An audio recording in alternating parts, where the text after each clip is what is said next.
Hi, I am Dr. Felice Gersh, your integrative OBGYN physician. Have you ever heard the word chrononutrition?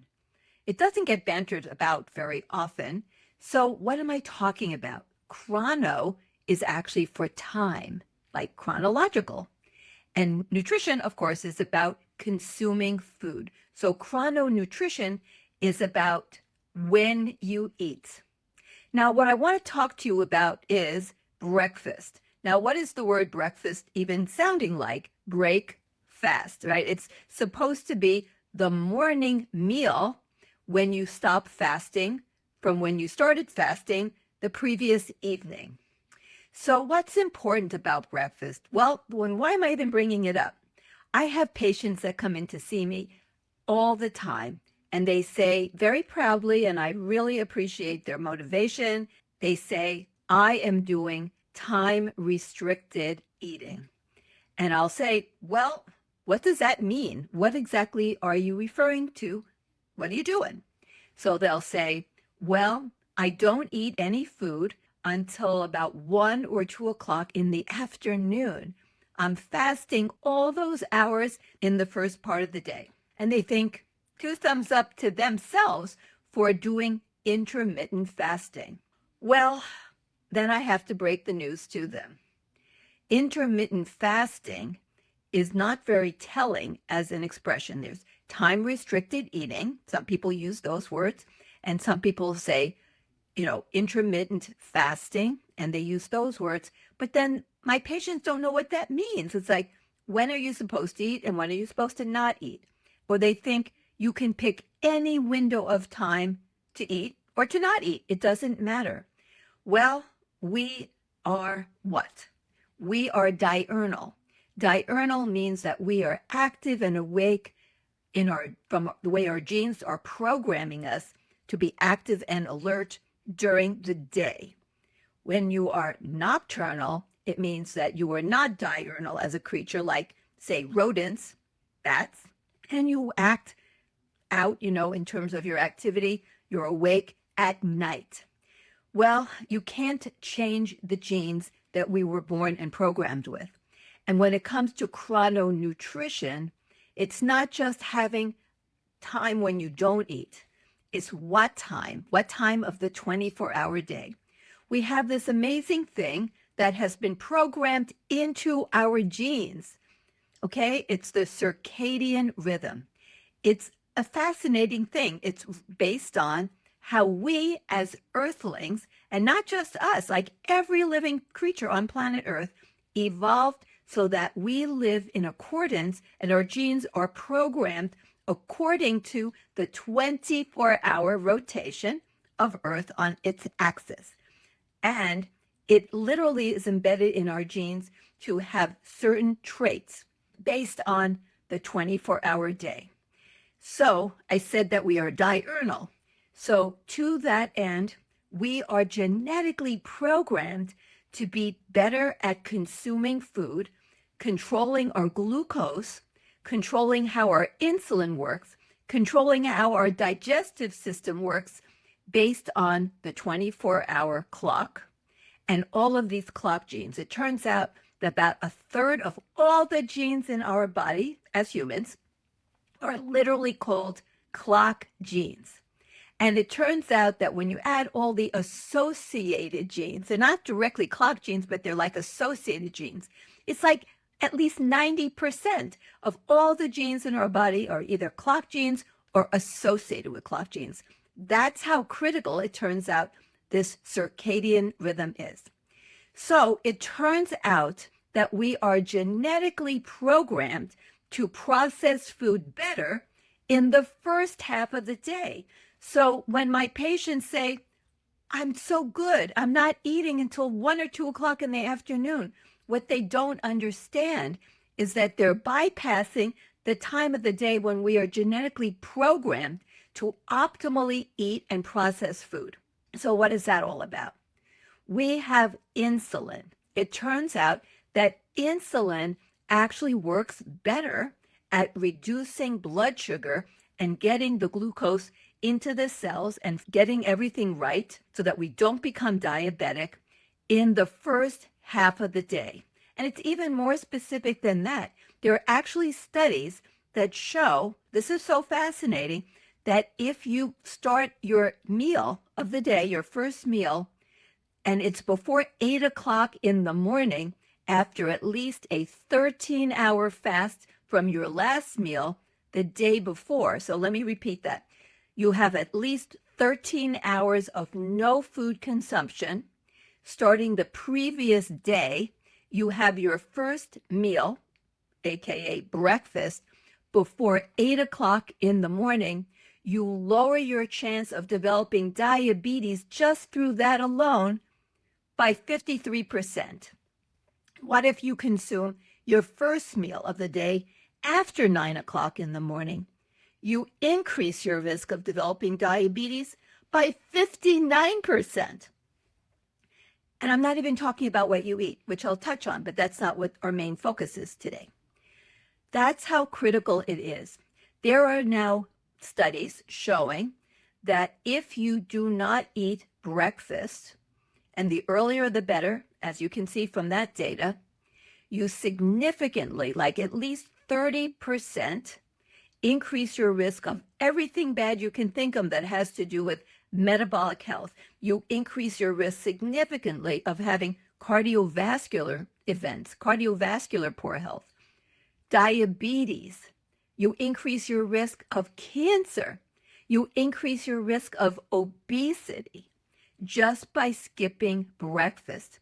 There's actually an old study that was done on inmates in a prison who actually didn't have much choice in this at the time. They had a group of inmates. They fed them the same food as another group of inmates. One group, they fed them almost all their food in the morning. The other group of inmates, they fed them the identical food at night. And what did they find? Same food, same calories, different time of day. The group that ate the breakfast with most of the food for the day lost weight. The group that ate the same food at night gained weight. Then they had a little washout period and they flipped it. Then they took the same groups and they flipped. The ones that were eating the food in the morning, now were eating it at night. The ones that ate it at night, now are eating in the morning. Change the outcome. When you ate the food in the morning, you lost weight. When you ate the food at night, you gained weight. That's the crazy thing of chrononutrition. Not only does it affect how our insulin works, the chrono part of our lives, dealing with clock genes, affects how our mitochondria work. Do you know about mitochondria? We're going to talk more about that in the future.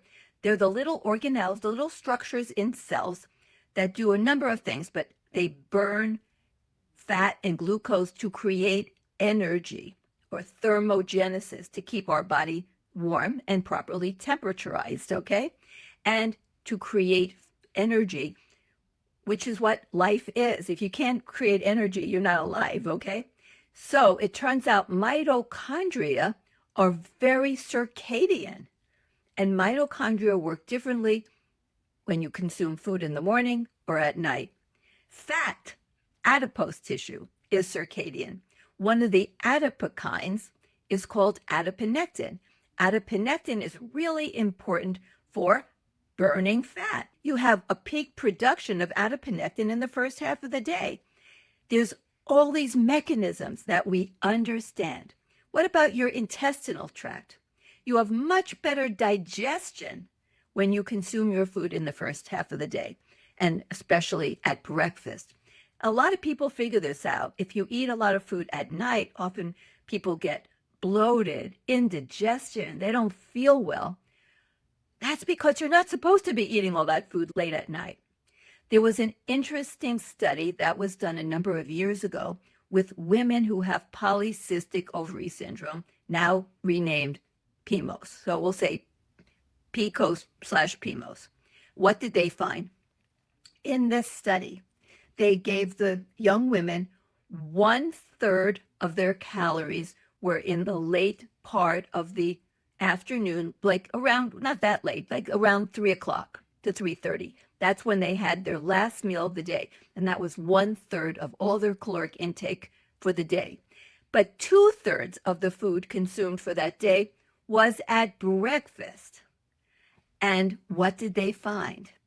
In just about a month's time, those women dropped their insulin level, the production of insulin, by 50% and their testosterone by even a little more than 50%. A phenomenal outcome. And they started ovulating and having regular cycles just by chrononutrition, changing the time that they ate. There was another study that went for a year, and it was very similar, but it wasn't in women with PCOS.